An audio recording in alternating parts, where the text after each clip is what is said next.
गदाधर आदि गौर भक्त वृंद। हरि कृष्णा कृष्णा कृष्णा हरे हरे, हरे राम राम राम हरे हरे। जय श्री प्रभुपाद की जय, अनंत कोटि वैष्णव वृंद की जय।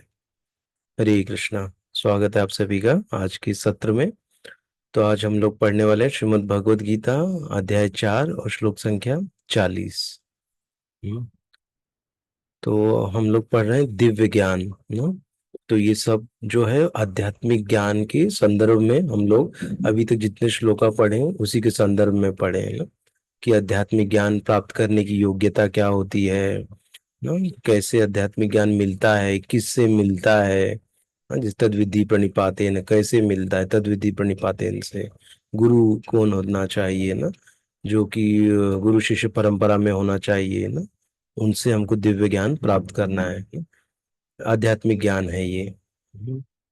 वैसे ठीक है, क्योंकि ये देखिए चीज कैसा है कि हमको हर जगह मिलता नहीं है ना। हमको भौतिक ज्ञान अपने आप हम सीख रहे हैं ना, जैसे जैसे हम लोग किसी से व्यक्ति से इंटरेक्ट करते हैं या ना कोई भी चीज हम सीखना चाहते हैं तो भौतिक ज्ञान हमको अपने आप रेडीली अवेलेबल है। लेकिन आध्यात्मिक ज्ञान इतनी आसानी से नहीं मिलता है ना। कई जन्म लग जाते हैं आध्यात्मिक ज्ञान आने में, और ये समझ आने में कि आध्यात्मिक ज्ञान मेरे लिए जरूरी है ना। बहुत समय लगता है, बहुत कृपा लगती है इस स्तर पे पहुंचने के लिए। हाँ, तो हमारा परम सौभाग्य है कि अब हम थोड़ा उस स्तर तक आ गए हैं जहाँ पे हमारे अंदर जिज्ञासा हो रही है ना, क्योंकि जिज्ञासा ही एक पहली सीढ़ी है। इंक्विजिटिवनेस बोलते हैं ना, जो जिज्ञासा आना कि मैं कौन हूँ, मेरा क्या रोल है ना, मैं क्यों इस स्थान पे हूँ ना, मुझे आगे मेरे साथ क्या होगा ना, ये सब चीजें जिज्ञासा जिसको होती है तब उसका पहला स्टेप उसका पार होता है ना? तो हमारा परम सौभाग्य है कि हमको ऐसी जिज्ञासाएं आई हैं जिसकी वजह से हमने भगवत गीता पढ़ना प्रारंभ किया है, और पढ़ भी चुके हैं सब लोग, बहुत सारे लोग पहले भी इसको। लेकिन अभी हम लोग थोड़ा सामूहिक रूप से आके हम लोग इसको पढ़ने का प्रयास कर रहे हैं ना, इंडिविजुअली पढ़ा इसका अलग अलग पर्सपेक्टिव भी आना जरूरी है ना। तो जैसे मैं भी इस सत्र में जब आता हूँ इस सेशन में देने के लिए, तो मैं भी थोड़ा इसको ना शिल प्रभुपाद जी के लेक्चर सुन के और फिर और भी प्रभु जी इसके लेक्चर सुन के और थोड़ा पढ़ के ना, और जो मैंने सुना है उसके नोट्स में से कुछ निकाल सका तो ऐसे करके ये सेशन लेने के लिए आता हूँ। हम्म। तो कुछ आप लोग का कमेंट रहेगा तो आप लोग जरूर देते रहिए, जिससे कि मैं भी इम्प्रूव करूं और कुछ अच्छा लेकर आऊं। और साथ में आप लोग आशीर्वाद और कृपा भी दीजिए ना, आप लोग की कृपा से ही थोड़ा बोल पाऊंगा और समझ के बता पाऊंगा।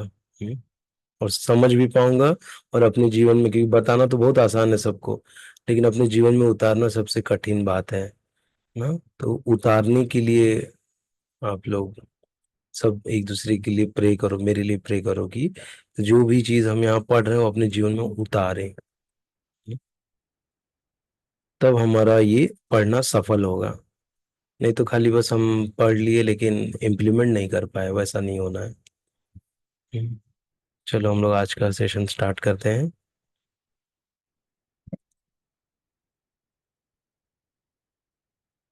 मैं स्क्रीन शेयर कर दिया। हम्म। हाँ, तो ये देखा था कि श्रद्धालु जो होते हैं वो दिव्य ज्ञान प्राप्त कर सकते हैं, हमने पढ़ा था। और यहाँ था कि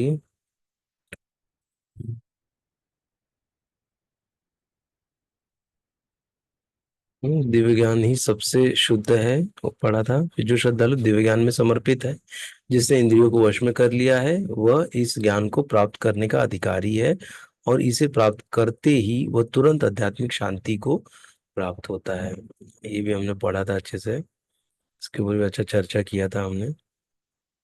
हम्म। अभी हम लोग आज 40वां श्लोक देखेंगे। अज्ञान अज्ञान अज्ञा अज्ञश्च श्रद्धांश्च संशयात्मा विनश्यति नायं लोको अस्ति न परो न सुखम संशयात्मनः न अज्ञाश्च अज्ञाश्च श्रद्धांश्च संशय आत्मा विनश्यति नायं लोको अस्ति न परो न सुखम संशयात्मनः अज्ञश्च। एक सेकेंड ना इसको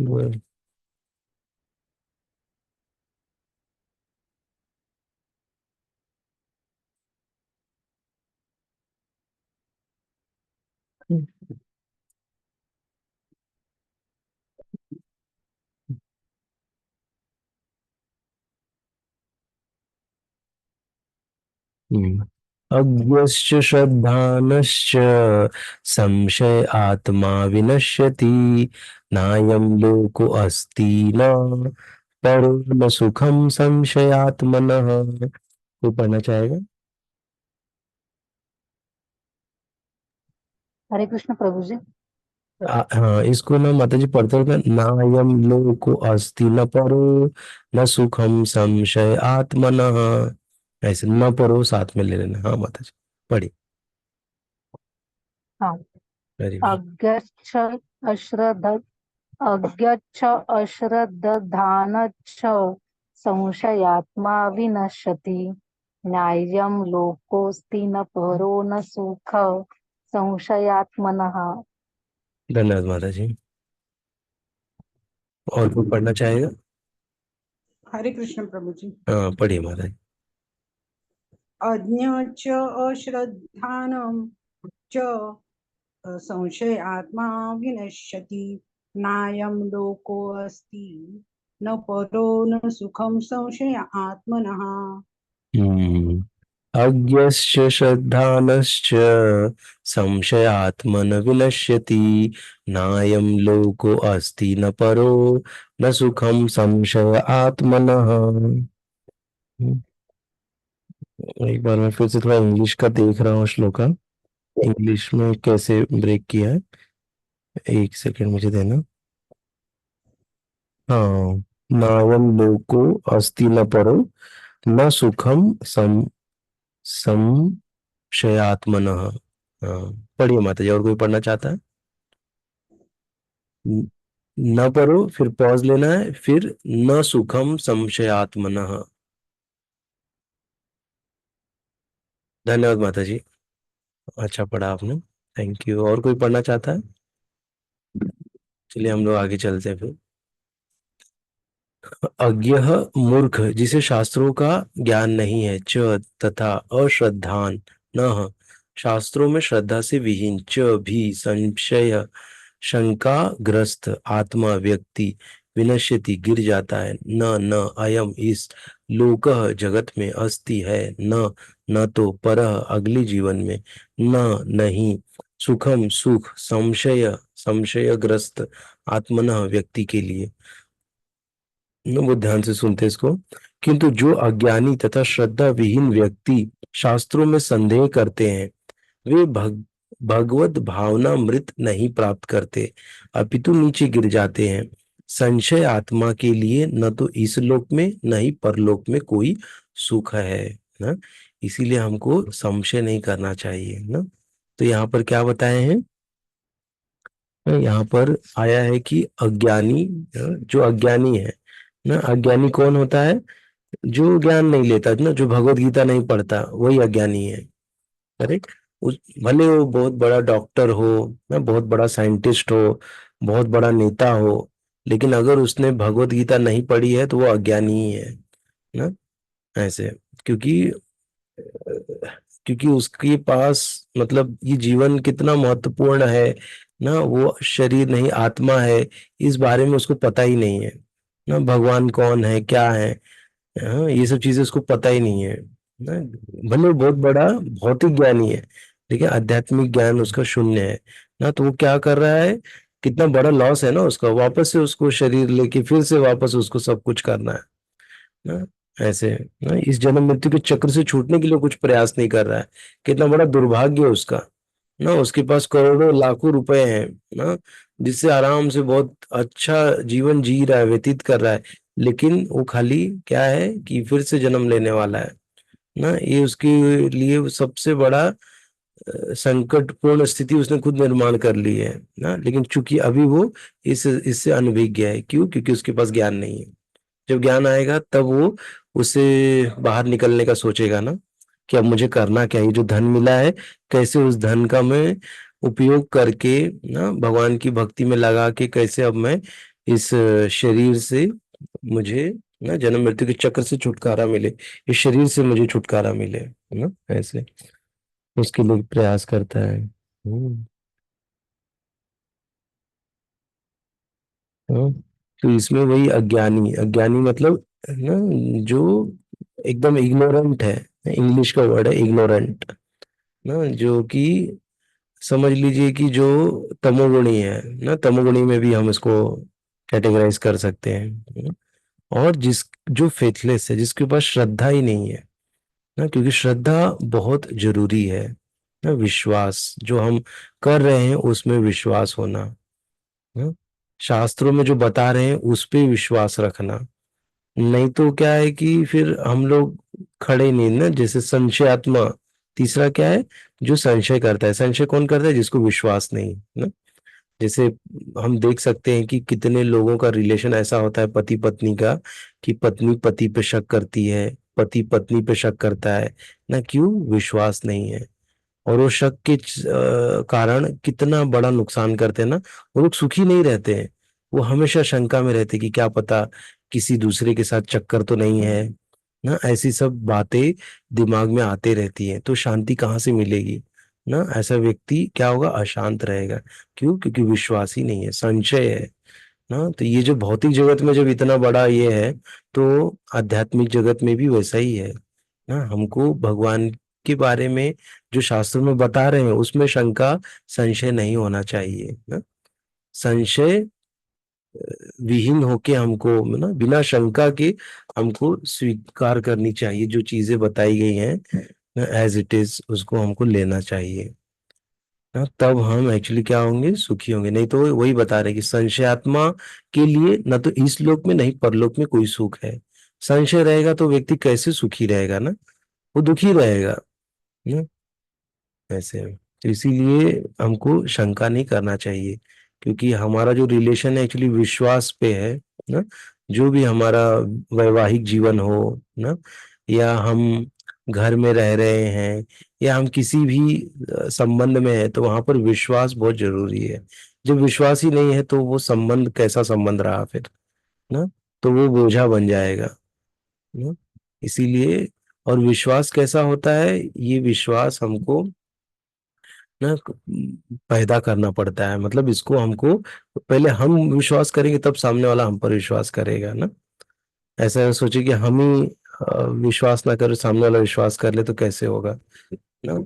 हमको पहले खपना होगा, फिर सामने वाले को वो यकीन होगा कि यार मेरे से कितना ये व्यक्ति प्यार कर रहा है ना। ऐसे तो ये जो व्यक्ति है ना, वो व्यक्ति रिप्लेस होंगे कृष्ण से भी ना।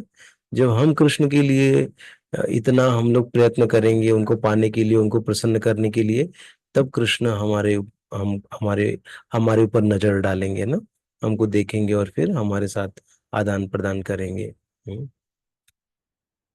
तो हम लोग आगे बढ़ते हैं, तात्पर्य पढ़ते हैं। भगवत गीता सभी प्रामाणिक एवं मान्य शास्त्रों में सर्वोत्तम है। जो लोग पशु तुल्य हैं उनमें न तो प्रामाणिक शास्त्रों के प्रति कोई श्रद्धा है और न उनका ज्ञान होता है ना, जो पशु तुल्य हैं। और कुछ लोगों को यद्यपि उनका ज्ञान होता है और उनमें से वे उदाहरण देते रहते हैं, किंतु उनमें वास्तविक विश्वास नहीं करते ना। खाली वो सब बता रहे हैं कि भगवान श्री कृष्ण ने ऐसा किया, भगवत गीता में ऐसा बोला गया है, पर उस बात को वो विश्वास नहीं करते। हम्म। हाँ। यहाँ तक कि कुछ लोग जिनमें भगवत गीता जैसे शास्त्रों में श्रद्धा होती भी है, फिर भी वे न तो भगवान कृष्ण में विश्वास करते हैं, न उनकी पूजा करते हैं ना। ऐसे लोगों को कृष्ण भावनामृत का कोई ज्ञान नहीं होता, वे नीचे गिरते हैं। उपर्युक्त सभी कोटि के व्यक्तियों में जो श्रद्धालु नहीं है और सदैव संशयग्रस्त रहता है, वे तनिक भी उन्नति नहीं कर पाते। जो लोग ईश्वर तथा उनके वचनों में श्रद्धा नहीं रखते, उन्हें न तो इस संसार में न तो भावी लोक में कुछ हाथ लगता है। उनके उनके लिए किसी भी प्रकार का सुख नहीं है। अतः मनुष्य को चाहिए कि श्रद्धा भाव से शास्त्रों के सिद्धांतों का पालन करे और ज्ञान प्राप्त करे। इसी ज्ञान से मनुष्य आध्यात्मिक अनुभूति के दिव्य पद तक पहुंच सकता है। ना किससे? श्रद्धा भाव से शास्त्रों के सिद्धांत का पालन करना चाहिए। इसी ज्ञान से मनुष्य आध्यात्मिक अनुभूति के दिव्य पद तक पहुंच सकता है। दूसरे शब्दों में आध्यात्मिक उत्थान में संशयग्रस्त मनुष्य को कोई स्थान नहीं मिलता। अतः मनुष्य को चाहिए कि परंपरा से चले आ रहे महान आचार्यों के पद चिन्हों का अनुसरण करे और सफलता प्राप्त करे। ना ऐसा तो इसीलिए जो जो यहाँ पर आया है, देखो कि शास्त्रों में तो श्रद्धा होती, फिर भी वो भगवान में विश्वास नहीं करते ना। इसके पीछे ऐसे दो तीन स्टोरीज हैं, आप लोगों ने सुना भी होगा कि एक तो स्टोरी आती है कि एक आप लोगों ने दो तीन स्टोरी देखते ट्राई करते हैं हम लोग कितना बोल पाते हैं। एक तो है कि जिसमें एक प्रवचन करता रहते हैं, वो प्रवचन देते रहते हैं और फिर वो भगवान का गुणगान करते रहते हैं ना। और भगवान का जो कैसे भगवान ने कितने गहने पहने हैं वो सब बताने लग जाते हैं कि भगवान ने कान में कुंडल पहना है सोने का, गले में सोने की माला है और ऐसा सब सोने का सब मुकुट है और क्या क्या सब सोने का उसको बताते हैं। तो ऐसा सुनते तो उसको फिर वो जो वहां पर एक चोर भी आया रहता है, चोर भी सुनते रहता है। तो चोर बोलता है, अरे ये कौन है? कृष्णा, जाके मुझे वृंदावन में उसको ही लूट लेता हो तो मेरे को फिर वापस चोरी करने की जरूरत नहीं पड़ेगी, है ना। तो वो क्या करता है व्यक्ति, वो आता है ढूंढते ढूंढते ना वृंदावन में पहुंचता है। इसके पीछे और भी ऐसी स्टोरी है बड़ी कि वो रास्ता भूल जाता है, नाम भूल जाता है उसका, वापस से आता है, पूछता है और फिर से हो जाता है ना। और फिर वहां पहुंचता है और फिर वहां पे भगवान से मतलब कृष्णा कृष्णा सबको पूछता है। तो सब बोलते हैं, अरे कौन है ये आगे कृष्णा? तो सब बोलते जाओ वही है कृष्णा, वहां पे मिल जाएंगे। क्योंकि वृंदावन में हर जगह मंदिर है, तो सबको लगा कृष्णा का मंदिर का पूछ रहा है, तो सब बता देते थे कि जाओ वहां पर आपको कृष्ण का मंदिर मिलेगा ना। ऐसे करके वो जाते थे, फिर देखते थे। तो उनको फिर भगवान ने उसकी श्रद्धा देख के भगवान स्वयं आ गए ना। और फिर वो देख के एकदम वो हो गया बहुत, मतलब आकर्षित हो गया भगवान से। और और आगे का ऐसा है कि स्टोरी थोड़ा मुझे ये हो रहा है कि शायद सोना जो है भगवान उसको दे देते हैं, वो लेके आता है और फिर उस उनको धन्यवाद देता है। जो प्रवचन करता है, जो पंडित जी थे, उनको बहुत बोलता है कि आपने बहुत अच्छा, मतलब आपकी वजह से मुझे अच्छा धन लाभ हो गया और ऐसा। तो बोलते हैं कि अरे ऐसे कैसे हो सकता है ना। तो फिर वो बोलता है कि चलो मुझे भी मिलाओ।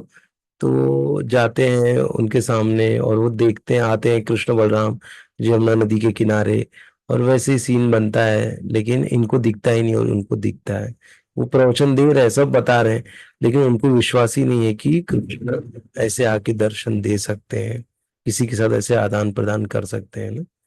ये एक स्टोरी है। और एक स्टोरी आती है जिसमें हम देखते हैं कि जो एक ब्राह्मण रहता है, बहुत पूजा पाठ करते रहता है ना। और ना नारद मुनि उसके पास आते हैं, फिर वो बोलते हैं नारद मुनि को कि भगवान को पूछिए कि मैं कब भगवत धाम आऊंगा, आप मुझे बताइए। ऐसी जो मोची रहता है, तो मोची भी भगवान से पूछता है कि भगवान कैसे हैं, क्या है, हाल चाल लेता है ना। तो नारद मुनि जाते हैं भगवान के पास और फिर भगवान को बोलते हैं कि ऐसा ऐसा है। तो मोची भी बोलता है कि मैं भी कब आऊंगा ऐसे। तो नारद मुनि बताते हैं, तो नारद मुनि को भगवान बोलते हैं कि अब अगर पूछेगा तो आपको कि भगवान क्या कर रहे थे, तो बोलना भगवान एक सुई की नोक से, सुई के जो छेद होता है उससे हाथी डाल रहे थे ना। तो जाते हैं हमारे नारद मुनि, और फिर जो ब्राह्मण था उसके पास जाते हैं। तो ब्राह्मण बोलता है अरे ये ऐसे कैसे हो सकता है। हम बताते हैं कि, पूछते हैं भगवान क्या कर रहे थे, तो नारद मुनि बताते हैं कि भगवान सुई की जो छेद में से हाथी को गुजर गुजर रहे थे। बोलते ऐसे कैसे हो सकता है, ऐसे थोड़ी हो सकता है, सुई की इतने छोटे से होल में से हाथी कैसे डाल सकते हैं। ऐसा उसका मतलब वो कॉन्शियसनेस था। फिर यही जाके मोची को बताते हैं कि भगवान क्या कर रहे थे, तो भगवान ऐसे करते, बोले भगवान कुछ भी कर सकते हो, वो तो भगवान है, वो तो कुछ भी कर सकते हैं, उनके लिए कौन सी बहुत बड़ी बात है। ना, तो ऐसा विश्वास उसको था। हम्म। ना, एक और ऐसी छोटी स्टोरी आती है, थोड़ा शॉर्ट में ही बोल रहा हूँ सब। तो एक और छोटी स्टोरी आती है कि एक बार एक ऐसी लड़की थी, वो एक साधु आए थे, तो साधु के लिए वो प्रसाद लेके आ रही थी, तो उसको नदी पार करना पड़ता था। हाँ, तो बहुत उसको समय लग जाता था आने के लिए। तो जो वहां पे साधु आए थे वो बोले कि हरी हरी हरी बोलते जाओ, आपको क्या हो जाएगा, आपको तुरंत आपको आप पार कर जाओगी हरी बोलने से। हरी बोलने से बोले बड़ा बड़ा जो समुद्र, क्या कहते हैं वो समुद्र को, ये जो ना समुद्र लांघना मतलब हमारे जन्म मृत्यु के चक्र को पार कर जाते हैं ना हरी हरी बोल के। हाँ, जैसे वैतरणा नदी है जो, हाँ वैसे, तो उसको आप पार कर जाओगे, ऐसे करके बोलते हैं, हरी बोलने से। तो उन्होंने तो बोलने के लिए तो बोल दिया, उनको तो विश्वास नहीं था। तो ये जो लड़की थी वो उनकी बातों पे विश्वास की, और विश्वास के साथ उसने क्या किया, उसने हरी हरी हरी हरी बोलते हुए उस समुद्र के ऊपर चलने लग गई ना, ऐसा। फिर वो आई वापस और जल्दी आ गई, तो ये पूछता अरे इतनी जल्दी कैसे आ गई। बोले आपने जो तरकीब बताई थी उसी तरकीब से मैं गई, हरी हरी हरी हरी बोलते हुए, और फिर मैं आराम से पार कर गई, बहुत बहुत धन्यवाद आपको बताने के लिए। तो बोले अरे ऐसे कैसे हो गया ये। तो वो खुद बोलते मेरे को लेके चलो, करके दिखाओ। तो जाती है, वो बोलने लग जाती है हरी हरी हरी बोल के, वो चलने लग जाती है। और ये तो आधे इसमें जाते हैं, ये डूबने लग जाते हैं पानी में, उनको धोती कुर्ता कैसे गीला हो जाएगा, ये हो जाएगा, मैं कैसे जाऊंगा, विश्वास ही नहीं था उनको। तो फिर वो डूबने लग गए ना, क्योंकि विश्वास नहीं है। तो ये है, हमको भगवान के शब्दों पे हमको विश्वास होना चाहिए, गुरु के शब्दों पे हमको अटूट विश्वास होना चाहिए ना। गुरु ने कहा जंप लगाओ, तो ना कहीं पे भी जंप लगा देना है, फिर क्यों, गुरु ने बोला है। भले हमारा वहां से पतन हो जाए ना, पतन इन द सेंस हमको नुकसान हो जाए, लेकिन हमारा नुकसान नहीं होगा ना। चाहे गुरु हो सकता है अपने फायदे के लिए भी हमको जंप मारने के लिए बोल दिया रहेगा 20 फुट के गड्ढे में ना, लेकिन चूंकि हमने गुरु के ऊपर हमारा फेथ है ना, और गुरु तत्व के ऊपर हमारा फेथ है ना, तो हम, इसका मतलब क्या है, हमारा भगवान के ऊपर फेथ है ना, तो भगवान हमारी रक्षा करेंगे। भले वो गुरु अपने फायदे के लिए हमको कुदवा दिया होगा, लेकिन ना भगवान की नजरों में हम श्रेष्ठ रहेंगे, क्योंकि हमने गुरु के आदेश का पालन किया है। तो ये है। तो इसीलिए हमको ये विश्वास होना बहुत जरूरी है ना? संशय नहीं आना चाहिए, हम किसी भी चीज के प्रति हमको संशय नहीं होना चाहिए ना, नहीं तो संशय पूरा हमारे जीवन में क्लेश लेके आता है ना। हम लोग आध्यात्मिक जीवन में खुश और प्रगति कर पाएंगे ना, भौतिक जीवन में ना हम खाली हमेशा दुखी रहेंगे ना। इसलिए हमको कभी संशय नहीं आना चाहिए हमको ना। हम्म। तो यही आज का जो था श्लोका। हम्म। हम्म।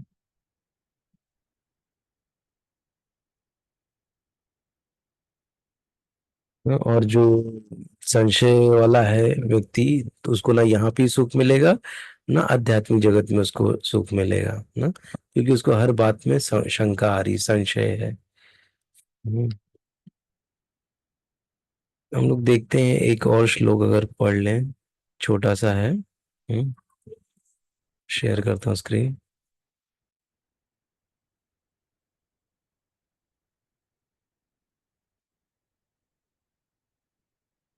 ना, ये 41 श्लोका है।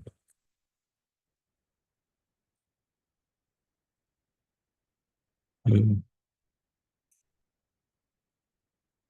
योग संन्यस्त कर्माणम ज्ञान सच्छिन्न संशयम आत्मवंतम न कर्माणि निबद्धन्ति धनंजय। योग संन्यस्त कर्माणम ज्ञान सच्छिन्न संशयम आत्मवंतम न कर्माणि निबद्धन्ति धनंजय। न योग संन्यस्त कर्माणम ज्ञान सच्छिन्न संशयम आत्मवंतम न कर्माणि निबद्धन्ति धनंजय। एक कोई तो पढ़ेंगे।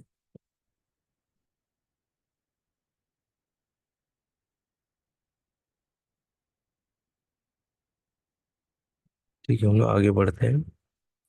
योग कर्म योग में भक्ति से, संन्यस्त जिसने त्याग दिए हैं, कर्माणम कर्म फलों को, ज्ञान ज्ञान से, सच्छिन्न काट दिए हैं, संशयम संदेह को, आत्मवंतम आत्मपरायण को, न कभी नहीं, कर्माणि कर्म, निबद्धन्ति बांधते हैं, धनंजय हे संपत्ति के विजेता।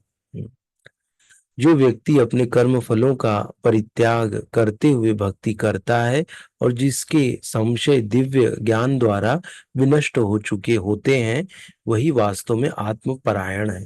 हे धनंजय, वह कर्मों के बंधन से नहीं बंधता। तात्पर्य, जो मनुष्य भगवत गीता की शिक्षा का उसी रूप में पालन करता है जिस रूप में भगवान श्री कृष्ण ने दी थी, तो वह दिव्य ज्ञान की कृपा से समस्त संशयों से मुक्त हो जाता है। पूर्णतः कृष्ण भावना भवित होने के कारण उसे श्री भगवान के अंश रूप में अपने स्वरूप का ज्ञान पहले ही हो जाता है। अतएव निसंदेह वह कर्म बंधन से मुक्त है। हम्म। हाँ? अंश रूप में अपने स्वरूप का ज्ञान पहले से ही होता है। किसको? भक्त को ना, जो पूर्णतया कृष्ण भावना भवित है ना, जिसने बिना संशय के दिव्य ज्ञान प्राप्त किया है ना, अतएव निसंदेह वो कर्म बंधन से मुक्त है ना, उसको कोई कर्म बंधन नहीं लगता। हम्म। ऐसा। तो ये भी 41 श्लोका था, छोटा श्लोका था ये भी, कि हमको ना अपने कर्मफलों का परित्याग करते हुए जो भक्ति करता है ना, कर्म फल का हम लोग त्याग कर देते, चाहे वो अच्छा फल हो चाहे बुरा फल हो ना, हमको सब किसको अर्पण करना है? गुरु भगवान को, श्रील प्रभुपाद को हमको अर्पण कर देना है। इससे क्या होगा कि हमको कर्म का बंधन नहीं लगेगा ना, हम कर्म के बंधन से छूट जाएंगे ना। कभी कभी होता है ना, कुछ अच्छा चीज हो रहा है तो हमको लगता है ऐसे ही होते रहे ना, लेकिन अगर उससे हम लोग अपने निजी लाभ, निजी फायदे के लिए हम लोग कुछ कर रहे हैं, तो क्या होगा? हमारा बंधन बढ़ेगा ना, बंधन में फंस जाएंगे, जन्म मृत्यु के बंधन में हम रहेंगे। इसीलिए ये भी अच्छी बात नहीं है। हम्म। इसलिए हमको क्या करना चाहिए? बिना संशय के हमको भक्ति करना चाहिए, दिव्य ज्ञान हमको प्राप्त करना चाहिए ना। हम्म। और सारे जो फल हैं उसको भगवान को अर्पित कर देना है, जो चाहे वो पुण्य हो या पाप हो, सब भगवान का ही है। हम्म। और भगवान क्या करते हैं? पूरे पाप कर्म को तो जला ही देते हैं, और पुण्य कर्म जो होता है, हम अगर भगवान को अर्पित कर दिए तो वो भगवान का हो गया। जैसे हम भोग लगाते हैं ना, भगवान को देते हैं, तो हमारा भाव ये नहीं रहता ना कि ये मुझे मिले या ना, ये भोगा तो हम ही पाते हैं, लेकिन क्या है कि वो भगवान का है, इस भावना से हम भगवान को देते हैं ना। ये सब देने से एक्चुअली क्या होता है ना, ये सब प्रोसेस है, मतलब इससे क्या होता है कि हमको हर चीज पहले भगवान को अर्पित करनी है ना, ऐसी भावना हमारे अंदर आती है ना। ये हमको सीखने के लिए ये चीज है कि सब चीज किसकी है? भगवान की है। इसलिए हम शर्ट लाते हैं, पैंट लाते हैं, लैपटॉप लाते हैं, जो भी लाते हैं, पहले भगवान को अर्पित करते हैं ना, कि भगवान आपका है, अब आप हमको दीजिए ना। भगवान की चीज भगवान को दे के फिर भगवान से हम ले लेते हैं ना। इससे क्या होता है कि भगवान क्या है? प्रोपराइटर है, भगवान ओनर है, भगवान मालिक है, तो पहले कोई भी चीज आती तो मालिक को देना चाहिए ना, तो इसलिए हम लोग मालिक को पहले दे के फिर हम लोग प्रसाद के रूप में उसको स्वीकार करते हैं। ऐसे कहते हैं ना, जो प्रसाद भी होता है ना, हम उसको खाते नहीं है ना, हम उसका आदर करते हैं ना, ऑनर द प्रसादम बोला जाता है। प्रसाद को ऑनर करते हैं, आदर देते हैं। क्यों? क्योंकि भगवान के मुख से निकला हुआ है ना, ऐसे। ठीक है, तो ये था आज, आज का जो श्लोका था।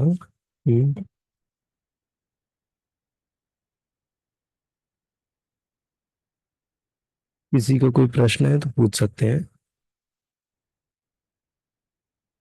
हम्म।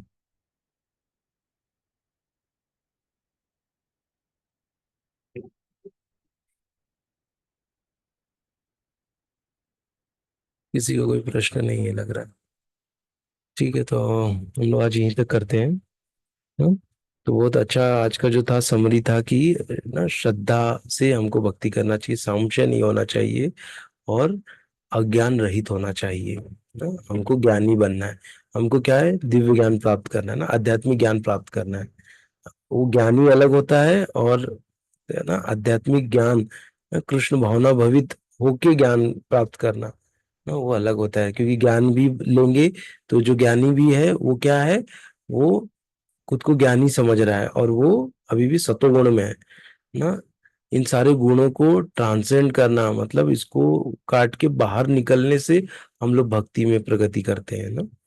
हम लोग भगवान को प्रसन्न कर पाएंगे ना, तब हमारी पूर्णता हमको मिलेगी ना। ऐसा नहीं तो फिर खाली ज्ञान ही ले लिया है हमने, लेकिन भगवान दूर दूर तक नहीं है उस ज्ञान की, तो हमको कोई उसका लाभ नहीं मिलने वाला है। ये था, तो बहुत बहुत धन्यवाद आप सभी को ज्वाइन करने के लिए।